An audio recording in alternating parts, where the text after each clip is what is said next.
자, 여러분, 이번에는 탄수화물에 대한 얘기를 해보도록 하겠습니다. 자, 우리 탄수화물이라고 하는 것은 체내에서 뭐 에너지원으로 쓰인다 또는 몸을 구성하는 성분 쓰인다라고 했습니다. 자, 이 탄수화물도 역시 중합체를 이루어서 어떠한 기능을 발휘하게 되는데, 그 탄수화물이라고 하는 것도 단위체라는 것이 이제 있을 것이고요.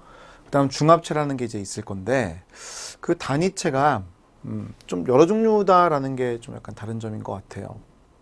자, 그래서 너무 많기 때문에 우리가 그 중에 하나만 좀 뽑는다면 이걸 할 거거든요. 육탄당이라는 것 중에서도 요 포도당, 요거를 다룰 겁니다. 알겠죠? 요 놈만 다룰 거예요. 자, 그런데 얘만 다룰 거긴 한데 다른 것들도 좀 우리가 알아야 될 사실들은 있으니까 조금 제가 설명을 좀 들어보면요. 자, 탄수화물은 탄소와 수소와 산소로 이루어져 있는 물질인데, 이게 실험실이라고 그래서 여러분 약분한 거 있죠? 약분한 것과 비슷해요.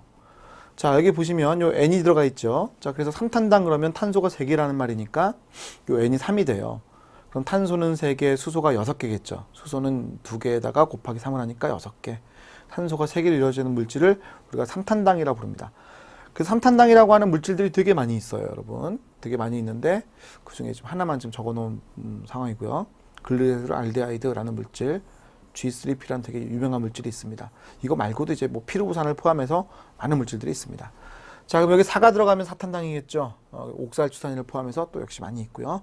5탄당, 이거 오늘 배웠는데 리보스죠.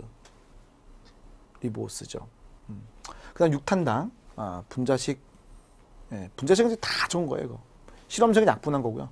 분자식은 이제 약분하지 않은 걸 지금 다 적은 건데 6탄당입니다. 6탄당은 이게 세 종류가 지금 이렇게 적혀 있는데 사실은 더 많습니다만, 이렇게 세 가지를 우리가 주로 알면 될 것이고, 그중에 우리 포도당에 좀 관심이 있습니다.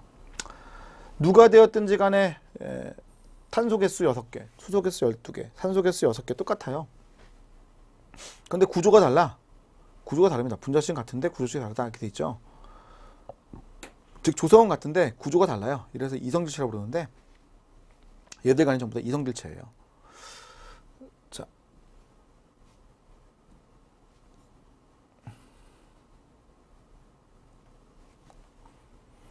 자, 이 중합체를 이제 보겠습니다. 중합체.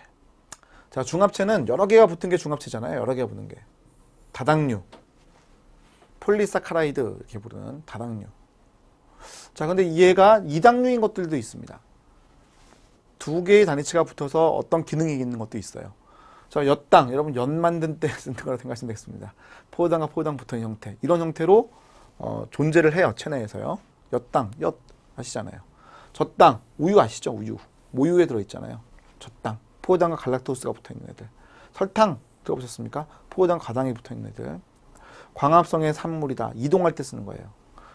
식물이 광합성을 하게 되면은 포도당을 만들 수 있거든요. 광합성을 하면 포도당을 만드는데, 그 포도당을 만들어서 다른 쪽으로 이동시킬 때, 다른 세포에게 줄 때, 그때 체관 통해서 이동할 때, 그때에는 포도당과 과당을 붙여가지고 설탕 형태로 운송하는 거죠. 우리가 뭐 일상생활에 쓰는 설탕도 같은 설탕입니다. 자, 그래서 이당류 형태로 쓰임새가 있기 때문에 이름들을 우리가 좀 더 공부를 해본 겁니다. 앞에서 배웠던 DNA나 RNA나 단백질은 2개 붙여놓은 상태로 이용하지 않거든요. 그러니까 우리가 배우지 않았던 건데, 얘들은 2개 붙인 상태로도 이용하니까 우리가 배우는 겁니다. 엿당의 다른 이름도 있죠. 메가당, 말토스, 젖당, 락토스, 설탕, 수크로스. 그대로 한글로 수크로스 이렇게 적기도 합니다. 자, 우리는 관심사가 지금은 요 밑에 쪽에 더 있거든요. 다당류가 크게 2가지 형태가 있습니다. 하나는 저장형 다당류, 하나는 체구성 다당류. 내가 음식을 먹은 다음에 그 음식을 에너지원으로 저장하고 싶을 때에는 이 저장형 다당류로 저장합니다. 내가 음식을 먹은 다음에 그 물질을 가지고 나를 구성하는 성분을 쓰고 싶다면 체구성 다당류로 쓰게 되어 있는 겁니다. 자, 그래서 저장 다당류라고 하는 것들을 보니까 구조가 알파나선 구조와 같은 형태를 가지고 있어요. 체구성 다당류는 섬유소, 긴 섬유들이 있는 것 같은 모습을 가지고 있는 거죠. 자, 그래서 우리가 이제 이 구조들부터 이제부터 공부를 해가 봐야겠네. 자, 여기 좀 뒤에 이 그림 보도록 하고, 요 그림부터 얘기를 좀 해보도록 할게요. 자, 이 그림부터 얘기를 해보도록 합시다. 자, 여러분 여기 교재 이거 탄소 적어 놓으시고, 우리 교재 31페이지인데, 탄소 적어 놓으시고, 6탄당입니다. 우리 탄소 번호 붙이는 거 여기서 이렇게 붙인 거였어요. 1번, 2번, 3번, 4번, 5번, 6번. 아까 오탕노도 사실은 마찬가지예요. 선형으로 있을 때 번호를 붙일 수가 있는 거고요. 그 다음 얘가 이제 링 구조를 만드는 건데 이 1번 탄소 부분과 여기서 5번 탄소 부분이 결합을 해가지고요. 1번, 2번, 3번, 4번, 5번 탄소 부분이 결합을 했다는 거죠. 6번 탄소가 이렇게 있습니다. 자, 그래서 그 선형의 분자가 우리 물 속에 들어가게 되면 이런 형태나 이런 형태, 알파나 베타로 꼬일 수가 있어요. 두 그림은 약간 다릅니다. 그렇죠? 자, 그래서 이러한 애들이 알파와 베타 포당이 있는데 이런 알파 포당이 만들어질 수도 있고 베타 포당이 만들어질 수도 있어요. 우리 체내에서는요. 그때 알파 포당 애들끼리 결합을 시키면 저장형 다당류, 베타 포당끼리 결합을 시키면 체구성 다당류가 되는 겁니다. 알파 포당끼리 결합시켜서 만든 대표적인 게 이 녹말이죠. 알파 포당끼리 결합을 시켰습니다. 베타 포당끼리 결합을 시켰다 그러면 대표적인 게 셀룰로스인데 식물의 세포벽을 이루는 물질입니다. 자, 앞으로 돌아가겠습니다. 우리 필기노트를 이제부터 보시면서 저랑 같이 얘기를 해보자고요. 저장형 탄수화물을 얘기했죠. 알파 타입 포당끼리 결합한다. 우리 봤었던 알파 타입 포당끼리 결합을 하는 겁니다. 자, 알파 타입의 포당끼리 결합을 하게 되면 1번 탄소와 4번 탄소 위치에서 1번 탄소, 4번 탄소 위치에서 OH가 OH끼리 결합을 해요. 탄소 축합 반응. 산소 하나만 남고 연결되니까 5글리코시드 결합이라고 부르거든요. 5글리코시드 결합. 당과 당끼리 결합하는 것은 글리코시드 결합이라고 불러요. 자, 그러면 얘를 알파 1사결합한다 표현해. 그럼 알파 1사결합끼리 결합을 하게 되면 OH그룹이 전부 다 아래쪽에 있기 때문에 아랫방향으로 결합이 일어나니까 이게 아래쪽 방향으로 이렇게 휘게 될 거예요. 동글동글하게 말린다는 거죠. 그럼 이와 같이 나선의 형태가 만들어집니다. 알파 1사결합만 하게 되면 나선의 형태가 돼요. 오케이? 저장형 탄수화물. 자, 그런데 이럴 수도 있거든요. 이 6번 탄소하고 1번 탄소가 만날 수가 있죠. 옆으로 삐져나가는 거야. 1번과 6번 탄소가 결합을 하게 되면 옆으로 삐져나가듯이 결합을 하게 되는데 그렇다면 가지를 치듯이 되는 거겠죠. 이게 이제 분지형이죠. 분지형. 가지를 치듯이 되는 거니까 이게 이제 분지형이 되는 겁니다. 분지형. 자, 그래서 우리가 얘기하는 게 이제 뭐냐면요. 자, 저장형 탄수화물의 경우에는 동물의 경우와 식물의 경우에 나눠지고요. 동물의 경우에는 글리코겐, 식물의 경우에는 녹말이에요. 전분이라고 부르죠. 밀가루. 글리코겐은 간과 근육에 저장되는 형태예요. 그래서 우리가 음식을 먹게 되면 거기에 포도당이 이제 있었어요. 그러면 그걸 이제 우리 소장에서 흡수를 하잖아요. 그 흡수하면 혈액을 따라서 이게 이제 내 몸에 돌면서 각 세포들에게 에너지로 공급이 되고요. 남는 애들이 간과 근육으로 가요. 그래서 간에는 글리코겐 형태로 저장이 되어서 한 100g 정도 저장하고, 그 다음 근육이 워낙 운동 많이 하니까 에너지 많이 쓰니까 글리코겐으로 다 저장해 놓는 거야. 그럼 우리가 근육 운동한다고 했을 때는 근육에 있는 글리코겐이 이제 포당으로 이제 오히려 나눠지죠. 탈수 축합 반응에서 뭉쳐놨다면 이번엔 거꾸로니까 물을 더하면서 분해하잖아요. 그래서 가수 분해 작용을 통해 가지고 잘라가지고 쓰는 거예요. 간에서는요, 다른 근육을 뺀 나머지 장기들에게 포당 공급할 때 그때 간에 있는 글리코겐을 쪼개는 거야. 그래서 여러분 우리가 배고프다는 걸 느끼잖아요. 밥을 먹고 이제 한 몇 시간 지나면 배가 고픈데, 배가 고픈 것은 이 간에 있는 글리코겐이 이제 많이 떨어져 가지고요. 우리가 이제 당 떨어졌다고 하잖아요. 그때는 내가 배고픔을 느끼게 되는 거예요. 자, 그래서 보면요, 글리코겐이라고 하는 것은 알파 1사결합과 알파 16결합이 있기 때문에 가지를 맞췄어. 이 그림이 이게 뭐냐면 이렇게 되어 있는 알파 1사결합에 되어서 알파 1사결합에 의해서 결합이 되어 있는 모습인데, 가지를 친 모습인 거예요. 가지를 친 모습이에요. 가지를 친 모습 나와 있죠. 알파 1사결합과 알파 16결합이 있다, 이렇게 표현한 거야. 그럼 가지를 칠 때는 다 16결합이 있는 거죠. 가지 지금 6개 쳤으니까 16결합이 6개 있겠죠. 동물은 에너지를 많이 저장해야 되는 거니까 아마 가지를 많이 쳐야 되지 않을까요? 그러면 공간 안에 많은 걸 저장할 수 있으니까.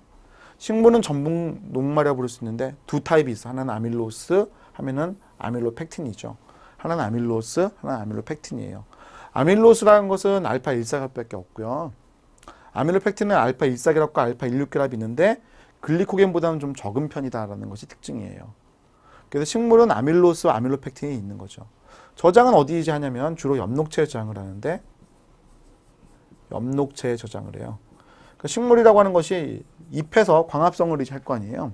그럼 광합성을 해서 남아돌아 포당이 그럼 그 남아도는 포당을 엽록체에 전분 또는 녹말로 저장하는 거예요.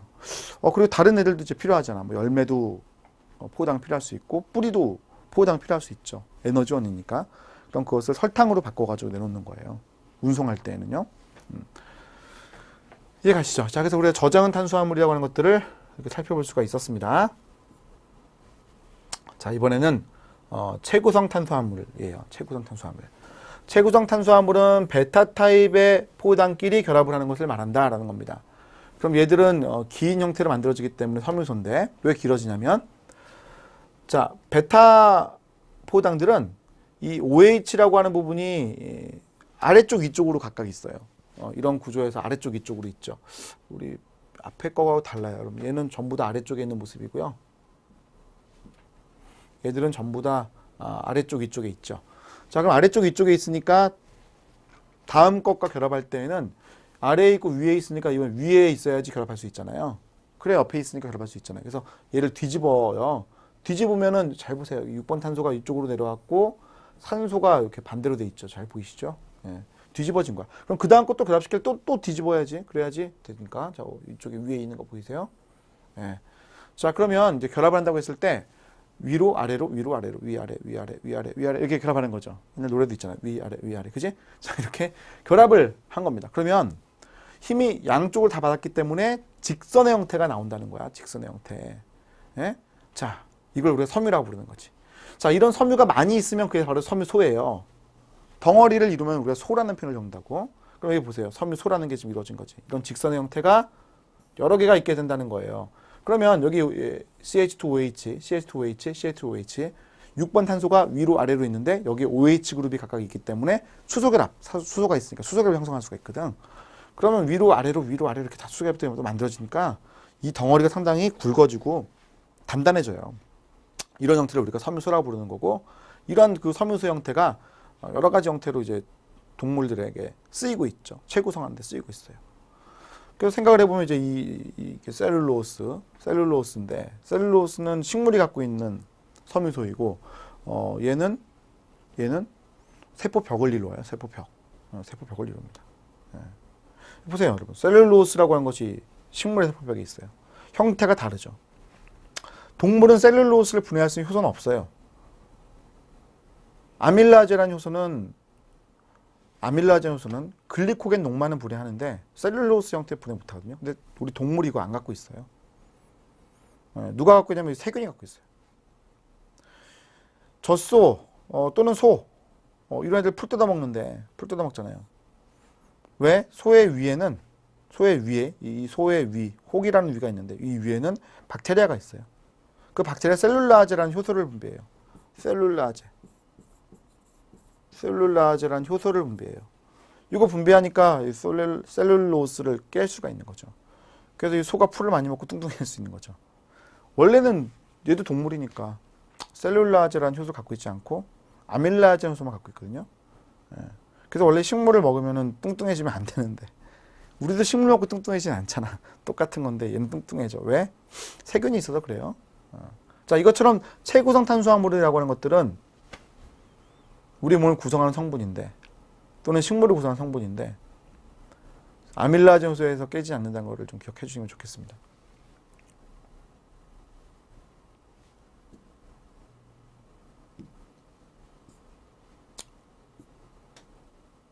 자, 글리코겐의 모습이죠, 여러분. 글리코겐의 모습이죠. 느껴지지 않아요? 가지가 많잖아요. 일사결합. 16결합이죠. 이쪽에 6번 탄소하고 이쪽에 1번 탄소가 결합하잖아요. 이 1번 탄소, 6번 탄소 결합하지. 가지를 한 번 쳤지. 요 빨간색 되는 거 여기 가지를 치는 것들이에요. 그지? 가지 두 번 있죠. 알파 16결합 두 번 있으면 알 수 있죠. 어렵게 생각하지 마세요, 여러분. 분자에 대해서 자꾸 어렵게 생각하시고 구조 다 외워야겠다 생각하시면 끝도 없어요. 일단은 다 이렇게 부르는 거구나. 얘는 이렇게 생겼구나. 응? 이렇게 외우셔야지.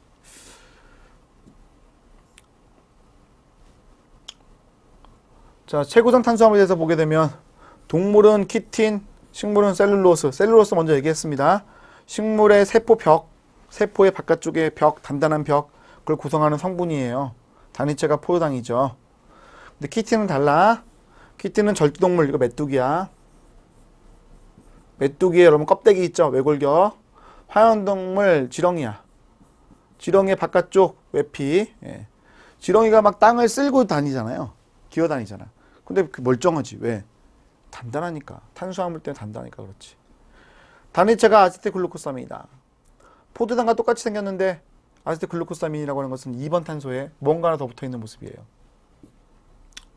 자, 이건 셀룰로스 모습 보여주고 있는 거고, 그지? 뭔가 하나 더 붙어있는 모습이 나오는 거죠. 그게 아세틸글루코사민이라는 거예요. 아세틸글루코사민. 뭔가 하나 더 붙어있는 모습 보이는 것은 아세틸글루코사민이죠. 2번 탄소 이체에 뭐가 더 붙어 있습니다. 자, 그래서 우리가 지금 탄수화물에 대한 얘기를 이렇게 쭉 해보았는데, 여러분 또 어렵게 너무 생각하지 마시고, 이런 거 특징이 있구나라는 것, 이름들 정도 기억하시면 되겠습니다. 자, 바로 여러분 지방으로 넘어갈게요. 자, 이번 지방입니다. 자, 탄수화물보다는 지방이 좀 더 계속 출제가 좀 잘 될 수 있는 파트입니다. 네. 자, 지방은 여러분 집합체라고 그랬습니다. 이거 중합체가 아니에요. 이젠 단위체, 중합체, 이 관계가 아니야. 지방이니까 그냥 단위체하고 끝날 거예요. 단위체 3개가 있어요. 중성지방, 트리글리세리드라고 이름을 불러요. 인지질, 그 다음에 스테로이드. 역할들이 있어요. 중성지방은 에너지원으로 쓰인다. 피하지방. 자, 우리가 지방이 에너지로 쓰인다는 얘기를 많이 하는데 그건 중성지방 얘기예요. 그 중성지방이 지방세포에 저장이 잘 되어 있다가 내가 밥을 좀 안 먹고 하게 되면 그 지방세포에 있는 중성지방을 빼내오는 거야. 지방세포 안에 있는 중성지방을 깨게 되면 지방산이 나오거든요. 그 지방산을 가지고 에너지원으로 쓰게 돼 있습니다. 근육이 아주 좋아해요. 근육 운동할 때는 지방산이 많이 쓰입니다. 우리가 운동을 하는 이유기도 한 거죠. 자, 피하지방을 구성하기도 한다. 우리 피부 아래에 있다 이런 얘기예요. 그래서 체온 유지하고 기관도 보호하고 또 물의 증발도 막고. 자, 인지질이라고 하는 분자는 세포막을 이루는 성분이에요. 세포의 막. 세포 벽과는 달라요, 여러분. 세포의 막을 이루는 성분. 세포의 막의 바깥쪽에 이제 벽이 있을 수는 있어요. 자, 소낭의 구성분. 이것도 공부하다 보면 이제 소낭이라고 하는 조그만 주머니를 배우게 될 텐데 그 얘기도 나중에 봅시다. 스테로이드 호르몬. 스테로이드는 호르몬입니다. 스테로이드 호르몬. 여러분 스테로이드 호르몬 많이 들어보셨죠? 자, 그럼 이제 중성지방에 대한 일단 먼저 구조를 보게 될 텐데. 자, 중성지방의 구조를 보게 되면 이렇게 생겼어요. 여기 이렇게 빠졌네요. 자, 이 분자를 우리가 글리세롤이라고 부르고요. 이걸 이제 지방산이라고 불러요. 지방산 3개가 들어가 있죠. 1개, 2개, 3개. COO 마이너스, 맨 뒤에 COO 마이너스이기 때문에 지방산이라고 부르는데 트리글리세리드라고 불렀죠. 지방산 3개가 있으니까. 이렇게 이제 중성지방. 자, 그 다음에 이번에는 이게 누구예요? 인지질이죠. 인지질. 자, 인지질은 인산이 들어가 있는 게 특징이에요, 여러분. 인산이 들어가 있고, 그 다음에 거기 글리세롤이 들어가 있고, 그 다음 그 아래쪽으로 이렇게 붙어 있는 2개의 지방산이 있는 거죠. 그렇죠? 그래서 인산이 들어가 있으니까 우리가 인지질이라고 불러요. 자, 그때 이 인산이라고 하는 것과 글리세롤이라고 하는 분자들은 친수성이에요, 친수성. 친수성이기 때문에 이 부분이 친수성의 머리를 형성을 하게 돼 있어요. 인산에 뭔가 더 붙어 있기도 한데 이거는 뭐 종류별로 달라지는 거니까 이거 외울 건 아니고. 뭐 콜린이 붙어 있으면 포스파티드 콜린 이렇게 부르고, 세린이 붙어 있으면 포스파티드 세린이라고 부르고, 에탄올아민이 붙어 있으면 포스파티드 에탄올아민이라고 불러요. 그러니까 이거는 뭐 더 붙어 있는 거니까 우리가 중요하게 생각하는 건 아니고 밑에 부분이 중요해요. 인산과 글리세롤과 지방산이 있다는 거죠. 그때 인산과 글리세롤은 여기 산소가 많잖아, 딱 보는 순간. 그러니까 어떻게 돼? 친수성의 머리를 형성하는 것이고, 그 다음 이쪽 아래 소수성의 꼬리가 있는 거죠. 그래서 물속에 집어넣잖아요. 물속에 집어넣게 되면 소수성인 부분들이 지들끼리 모이려고 그래요. 그런 걸 우리가 미셸 구조라고 부른다고. 자, 뒤에 바로 나오니까요. 이런 거죠. 그죠? 이런 거. 자, 이게 지금 미셸 구조예요. 이게 지금 미셸 구조입니다. 이게 미셸 구조. 미셸 구조라고 하는 인지질을 물속에 넣었을 때 소수성인 꼬리 부분끼리 서로 만나려고 하는 거 있지? 이걸 우리가 미셸 구조를 이렇게 표현해요. 자, 이건 막을 이룬 거죠, 막을. 이건 지금 막이에요, 여러분. 베리어를 형성한 거지. 멤브레인이야, 막. 영어로 하면 멤브레인이라고. 인지질이라고 하는 것들의 소수성인 꼬리 부분끼리 서로 마주보고 있는 그림 보이시죠? 그 다음 친수성의 머리 부분이 쭉 연결되어 있는 거 보이시죠? 자, 이게 여러분 멤브레인. 인지를 이중충을 이뤘다 이렇게 표현해요. 뭐라고요? 제가 뭐라고 그랬지? 인지질 이중충이라는 것을 이루었다라고 표현한다는 거지. 인지를 이중충을 이뤘다고 표현한다는 거예요. 자, 필기한 거 제가 보여드릴게요, 여러분. 필기. 자, 중성지방이라고 하는 것은 3개의 지방산과 1개의 글리세롤이 이루어졌기 때문에 우리가 트리글리세이드라고 부릅니다. 3개니까 트리글리세이드. 퀴즈. 1개의 지방산이라고 할게요. 1개의 지방산과 1개의 글리세롤로 이루어져 있어. 뭐라 불러? 모노글리세이드. 모노글리세이드. 모노는 하나를 말하고요. 2개면 다이 또는 디, 3개면 트리, 4개면 테트라. 그지? 5개면 펜타, 6개면 헥사 이렇게 하잖아요. 생물학은 뭐 저렇게 1, 2, 3, 4 정도 아는 건데 3개의 지방산이니까 트리글리세이드, 1개의 지방산이면 모노글리세이드. 자, 지방산은 탄화수로 이루어져 있고요. 탄소가 16개짜리, 18개짜리. 그럼 팔미트산 16개짜리, 18개짜리는 스테아릭산. 팔미트산 정도는 여러분 이름 외워봅시다. 탄소가 16개로 되어 있으면 이름을 뭐라 부른다? 팔미트산이라 부르는 거예요. 팔미트산. 그래서 꼭지점 하나하나마다 뭐가 있어요? 하나하나마다 탄소가 있는 거죠? 6개, 8개, 10개, 12개, 14개, 16개죠. 이거 팔미트산이죠? 그래서 팔미트산이 지금 2개가 지금 붙어 있는 모습이고요.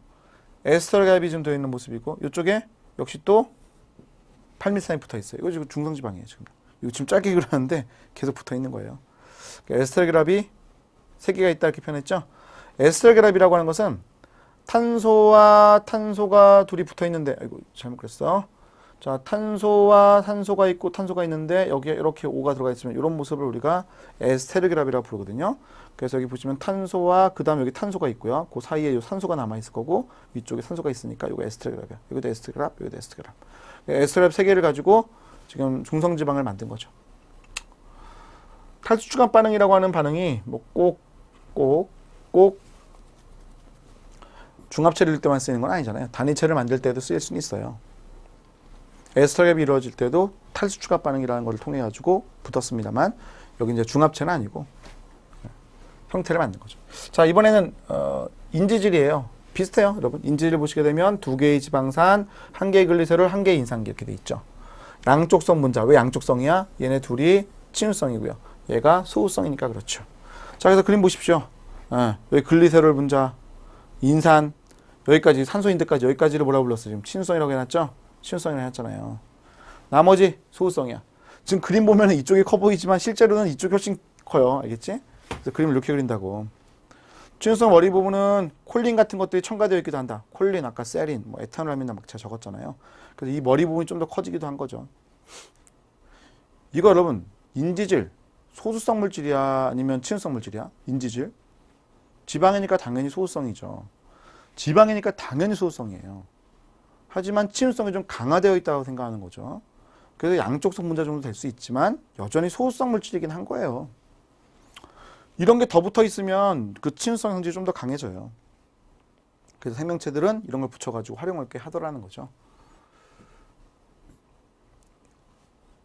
자, 이건 필기 내용인데 수용액에 넣으면 어떻게 된다고요? 미셸 구조를 만들어요. 이런 식으로요. 인지질 이중충의 막을 형성할 수도 있어요. 이런 식으로요. 그러니까 인지질이 많으면 이 형태가 되는데 체내에선 거의 이 형태가 잘 되는 거죠. 이렇게 지금 인지질 이중충을 이루어가지고 이렇게 막을 만들어서 동그랗게 됐죠. 이게 세포일 수 있죠. 세포막. 세포의 막. 안쪽과 바깥쪽을 구분해주는 막이 되는 거죠. 인지질 이중충이 안에 들어가가지고요. 안쪽과 바깥쪽을 구분하는 막이 된다는 거예요. 오케이? 자, 이거 미셸 구조는 지질 성분을 둘러싼 형태가 될 수도 있어요. 안쪽에 지질 성분을 가지고 있고 인지질로 바깥쪽을 둘러치는 소두성인 부분이 결국 안쪽에 접하는 이런 것들이 될 수가 있어요. 이런 걸 우리가 지질 단백질이라고 부르죠. 지질 단백질. 지질 단백질. 이거 한 단어예요, 여러분. 지질 단백질 따로 떼는 게 아니라 지질 단백질이라고 불러요. 지질 단백질 여러분 잘 아시는 거 이거 LDL 혹시 들어보셨어요? 못 들어봤어요? LDL이라는 거 우리 한번 다음에 얘기를 해봅시다. 수송할 때. 자, 그래서 이러한 형태를 가지고 있는 것들이 바로 지방산이에요. 지방산. 지방산의 쓰임새를 봤습니다. 자, 지방산의 특성을 이제 약간 나눠볼게요. 자, 이건 약간 다른 얘기예요, 여러분. 우리가 지금 중성지방 봤고요. 어떻게 생겼는지 봤죠? 그 다음 인지질 봤죠? 중성지방 갖고 인지질 봤잖아요, 지금요. 자, 중성지방이 되었건 인지질이 되었건 공통적으로 뭐가 있냐면 지방산 갖고 있죠. 얘가 되었건 지금 지방산 갖고 있죠. 근데 그 지방산이 어떻게 생겼느냐에 따라서 우리가 포화지방, 불포화지방이라고 불러요. 여러분 들어봤죠? 포화지방, 불포화지방. 중성지방과 인지질은 각각 포화지방 또는 불포화지방을 갖고 있을 수 있습니다. 자, 보시게 되면 포화지방이라고 하는 걸 보게 되면 탄소 간의 단일 결합만 존재하는 거예요. 여러분 이거 공무원 시험에 나왔던 문제 지문이에요. 탄소 간의 단일 결합만 있다. 탄소와 탄소 간의 단일 결합만 있다. 여기 탄소 있고 여기 탄소 있는데 단일 공유 결합, 단일 공유 결합, 단일 공유 결합, 단일 공유 결합만 쫙 있는 거야. 단일 공유 결합만 있어. 그건 단일 공유 결합만 가지고 있는 상태의 지방산이 있는 중성지방은 상온에서 고체가 돼요. 버터, 동물성 지방. 우리가 이거 맨날 얘기하죠. 포화지방은 몸에 안 좋아. 이런 얘기 되게 많이 하잖아요. 포화지방은 몸에 안 좋아. 왜 안 좋아? 중성지방일 때 상온에서 고체 덩어리로 있으니까 안 좋아. 예? 이런 애들이 많이 섭취가 되면 될수록 동맥경화에 잘 걸려. 이런 얘기 하잖아요. 동맥경화에 잘 걸려. 이런 얘기 하죠. 동맥경화에 잘 걸려. 이렇게 얘기하지. 그래서 우리가 동물성 지방, 버터 같은 거 이거 먹으면 안 좋아. 이렇게 얘기하는 거잖아요. 반면에 인지질이 포화지방을 갖고 있으면 이런 표현 쓰지 않아요. 세포막의 유동성이 감소한다 이런 표현을 써요. 상온에서 고체 이런 표현 쓸 리가 없어요. 자, 여기 보시면은 인지질이라는 것들이 막을 이제 형성하잖아요. 이게 막을 형성하죠. 막을 형성하게 되면 얘들이 이제 옆으로 이동해 간단 말이에요. 자, 이렇게 인지질들이 인지를 이중충을 만들게 되었다면 옆으로 이렇게 자리를 바꾸어서 이동을 해가는 것을 우리가 유동성이라고 불러요. 옆으로 이동하는 유동성. 그리고 세포막 가면 자세하게 얘기할 건데 이 유동성이라고 하는 것이 감소하는 게 특징인 거죠. 인지질은요. 왜? 포화지방이니까 얘들이 포화지방들이 이게 직선 방향으로 쫙 뻗어 있거든. 그래서 이게 직선방향 쭉쭉 뻗어 있으니까 서로 간에 이게 딱 붙을 수 있는 면이 많아. 붙을 수 있는 면이 많으니까 이게 소수성이 강한 애들이라서 잘 안 떨어지려고 하다 보니까 움직임이 옆으로 가는 게 잘 안 되는 거예요. 자, 반면에 불포화지방을 한번 보자고요. 불포화지방. 자, 불포화지방을 보게 되면 불포화지방, 요 시스라는 표현이 이제 들어갔는데 이중결합이 한 개 이상 있는 거예요. 이중결합이 한 개 이상 있어. 그래서 보시면 여기 탄소가 있는데 여기 이중결합이 이렇게 딱 있다는 거죠. 자, 그리고 이중결합이라는 것이 일어난 이 이중결합 면을 중심으로 보게 되면 이 탄소라고 하는 것들이 각각 같은 쪽, 그 면의 같은 쪽으로 있기 때문에 이걸 우리가 시스라고 불러요. 시스, 알겠죠? 시스 불포화지방산. 자연계에는 시스 불포화지방산밖에 없어요. 자, 그래서 탄소 간에 이중결합이 한 개 이상 있는 건데 그 이중결합이 한 개 있으면 올레산, 두 개 있으면 리놀산 이렇게 부르고요. 자, 이런 애들 중성지방일 때, 자, 중성지방일 때 어떻다고요? 상온에서 액체예요. 중성지방일 때 상온에서 액체. 식물성 지방, 올리브유 대표적이죠. 여러분 올리브유, 포도 씨유, 예? 카놀라유 요즘 그런 것도 있대. 자, 그래서 이런 것들이 뭐예요? 액체 상태로 되어 있잖아요. 기름인데 액체 상태죠. 그러니까 동맥경화를 잘 유발하지 않습니다. 상대적으로 포화지방에 비해서는 동맥경화를 잘 유발하지 않습니다. 반면에 인지질이 이런 포화지방, 불포화지방이 있게 되면 유동성이 커지게 돼 있어요. 유동성이 커지게 되어 있습니다. 자, 왜냐하면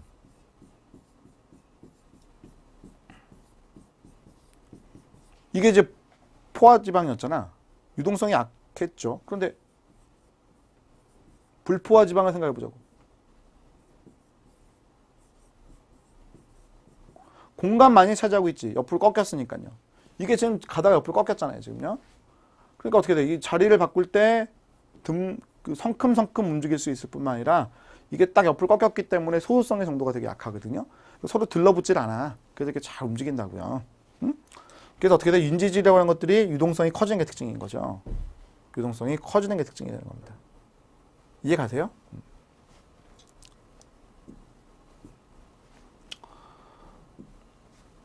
자, 여러분 포화지방 드실래요? 불포화지방 드실래요? 뭘 드실래요? 물론 맛은 포화지방이 더 있는데 건강을 생각하셔야지. 자, 그래서 어떻게 해? 우리는 포화지방 섭취를 좀 줄이려고 하고 불포화지방의 섭취를 좀 늘리려고 하잖아요. 포화지방의 섭취를 줄이려고 하고 불포화지방의 섭취를 늘리려고 하잖아요. 그렇죠? 네, 그렇잖아요. 자, 그래서 식품회사에서 생각을 해낸 거예요. 식물성 지방이라고 뻥을 치고 포화지방을 만들어 팔면 돈이 되겠는데? 왜냐면 버터, 포화지방이 더 달콤하거든, 고소하거든. 식물성 지방이라고 말하면 사람이 살 거거든. 그래서 식품회사가 어떻게 했냐면 불포화지방을 가져다가요, 수소를 첨가했어요. 옥수수 기름을 가져다가 수소를 첨가했어요. 그때 뭐가 됐어요? 마가린이 된 거예요. 마가린. 옥수수로 만든 마가린이 된 거죠.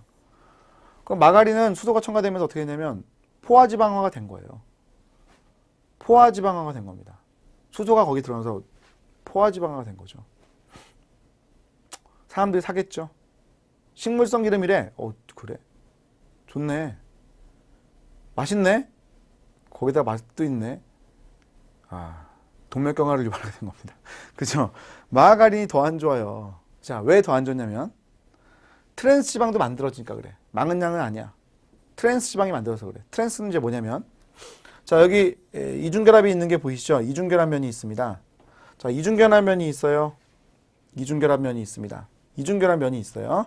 자, 그랬을 때 이 탄화수소들이 서로 반대편에 놓이게 되죠. 이런 걸 우리가 트랜스라고 그래. 트랜스 형태. 반대편에 있다. 같은 현상이 있지 않다는 겁니다. 그런데 이 이중결합면이 있게 되면 이런 부분이 더욱더 동맥경화를 잘 일어나게끔 하는 부분으로 작용을 해버려요. 동맥경화율이 더 올라가요. 그럼 마가린을 먹으면 되겠습니까? 안 되겠습니까? 옛날에는 사람들이 원모로 막 사 먹었는데 연구 결과 막 나오는 거죠. 심혈관계 질환을 더 잘 걸리게 한다. 요즘 마가린 소비 거의 안 하죠. 그죠? 버터 소비를 차라리 하는 게 낫죠. 차라리 버터를 먹는 게 낫습니다. 왜? 트랜스 지방이 거의 100% 들어있을 거니까. 에? 포화지방이 많다고 하겠지만 트랜스 지방도 들어있으면 무조건 안 좋은 거예요. 차라리 순수한 포화지방이 낫다는 거지. 그치? 그래서 요즘은 마가린 섭취 안 합니다. 예. 이해가세요? 예. 재밌죠? 자, 다음. 이번에는 스테로이드에 대한 얘기를 해보도록 할까요? 자, 같은 지질인데요. 같은 지질인데, 스테로이드는 전혀 다르게 생겼어요. 지금 보시면 이렇게. 콜레스테롤 여러분 많이 들어보셨죠? 콜레스테롤이라는 분자가 변형이 돼서 만들어진 것들이 스테로이드들입니다. 여기 있는 것들은 다 스테로이드를 적어 놓은 거예요. 다 스테로이드들을 적어 놓은 겁니다. 스테로이드들은 전부 다 호르몬들입니다. 콜레스테롤로 변형된 호르몬들을 만들 수 있는 거죠. 콜레스테롤은 링 구조를 가지고 있고 탄화수소가 있는 모습이니까 소호성이 강한 물질인데 약간씩 변형을 시킨 모습들이고요. 각각 다 다른 물질로 쓰이는 거예요. 조금 다른 것 같은데 완전 다른 역할을 합니다. 체내에서요. 얘들 지질 성분인데 호르몬입니다. 여러분, 호르몬은 지질 성분이다. 많은 분들이 이거 아니라고 답하시는 분들 꽤 있다. 그런데 분명히 스테로이드 호르몬을 배우거든요. 왜 그런지 모르겠어요. 예? 호르몬이라고 하는 것은 지질 성분, 아미노산들, 변형체 또는 단백질들 이런 게 다 호르몬이거든요. 그런데 지질이라고 딱 얘기하면은 호르몬이 무슨 지질이야 이렇게 생각하시는 게 있는 것 같아요. 오늘 얘기했어요. 콜레스테롤을 변형시켜서 만든 스테로이드들은 호르몬입니다. 지질입니다. 지질 분자가 우리 체내에서 그런 기능들을 할 수 있다 이런 얘기예요.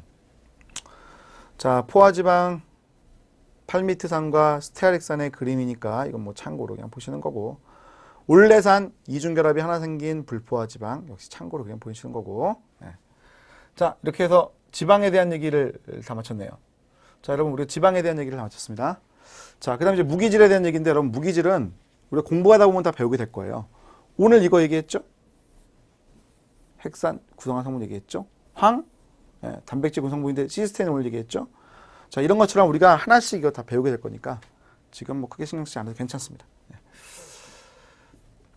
자, 비타민, 저분자 중에 비타민 이건 외워야 돼.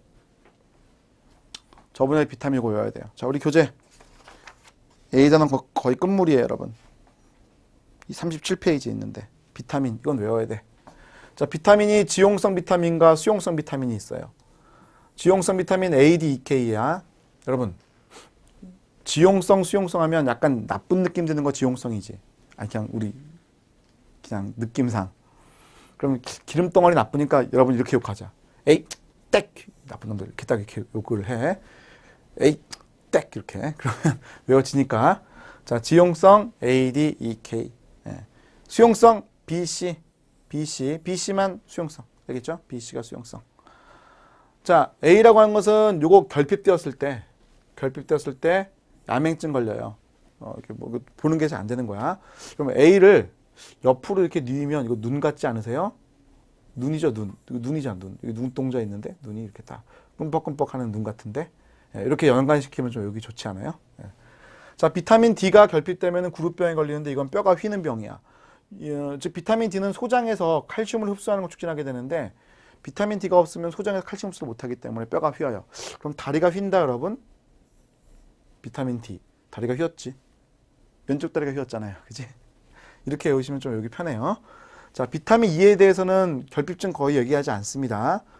별칭 정도는 여러분 알아두시면 좋고요. 별칭 정도는. 자, K, 비타민 K, 혈액 응고의 지연. 자, 이거는 뭐 방법이 없는 것 같아요. 혈액 응고 지연되는 거 여러분 좀 참고로 알아놓으시고. 자, 비타민 B에 대해서는 비타민 12번. 요거 좀 알아두시면 좋아. 비타민 B 12번. 핵산건에 관련되어 있는데 얘가 뭘 만드느냐면 적혈구 생성과 관련이 있어요. 적혈구 생성. 적혈구 생성과 관련이 있어요. 그래서 얘가 만약에 결핍되면 악성 빈혈에 걸려. 빈혈에 걸려요. B. 물론 12번이긴 하지만 B. 이렇게 외우자고. 자, 비타민 C 요것도 기억하면 좋아. 아스코프산. 예. 자, 요거는 뭐 하냐면 콜라겐이라는 단백질을 만드는데 중요해요. 콜라겐 어디 있다고 그랬지? 피부 쪽 구성하는 성분들이라고 그랬지. 콜라겐 단백질. 그 콜라겐 단백질들 아까 닭발에 있다고 그랬잖아요. 4차고 단백질, 동형삼합체, 콜라겐 단백질. 콜라겐 단백질이 없으면 어떻게 될까? 비타민 C가 없어가지고 콜라겐이 안 만들어져. 갈라지지 막 피부가. 그게 이제 입술 막 갈라진다고. 그러면 이제 피가 난다고. 이게 이제 괴혈병이야. 입술이 막 갈라지고 피가 나니까 막 이렇게 아프잖아. 자, C가 이게 아픈 거야. 하고 아픈 거야. 입을 벌린 거야. 자, 이렇게 외우시면 좀 많이 좀 잘 외워지니까 제가 말씀드린 거 참고로 외우도록 하세요. 자, 여기 뭐 필기 하는 걸 제 친구 거 보면 자, 필수 영양소라고 지금 적어놨어요. 필수 영양소. 자, 우리 몸에서 생성되지 않는 것들을 필수 영양소라고 부르는데 대표적인 게 무기질. 이건 제가 공부하다 보면 배운다고 그랬고 필수 지방산도 있고 필수 아미노산도 있어. 자, 필수 아미노산 정도는 여러분 외우는 게 좋아. 필수 아미노산 외우는 게 좋아요. 성인의 경우에는 8가지, 유아의 경우에는 10가지. 자, 이거 2가지를 더 추가해야 돼. 히스티딘과 아르기닌까지도 추가해 주세요. 추가해 주세요. 추가해 주세요. 요즘은 다 10가지 얘기합니다. 자, 그럼 필수 아미노산이라는 것이 있다고 했을 때 요 8가지가 있는데 앞글자를 딴 거예요. 이 친구가 앞글자 이렇게 해놨잖아. 페트, 리류, 발이트메 이렇게 순서로 했어. 자, 제가 또 방법을 하나 개발했는데 외울 때 이렇게 외우자고요. 플란다스개라는 옛날 동화 있어요. 거기에 네루라고 하는 그 남자애가 기르던 개가 있어요. 파트라슈. 파트라슈가 왜 우유를 끓였냐면 파트라슈의 형이 있었어요. 페트 리류. 페트 리류 바리트메. 페트 리류 바리트메 파트라슈가 우유를 끓였다. 이렇게 외워놓으시면 안 잊어버립니다. 알겠죠? 앞글자 딴 거니까. 앞글자 딴 거니까. 알겠어요? 알겠어요?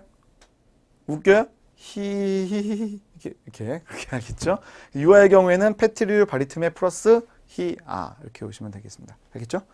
필수하면서는요 물어볼 때 있어요.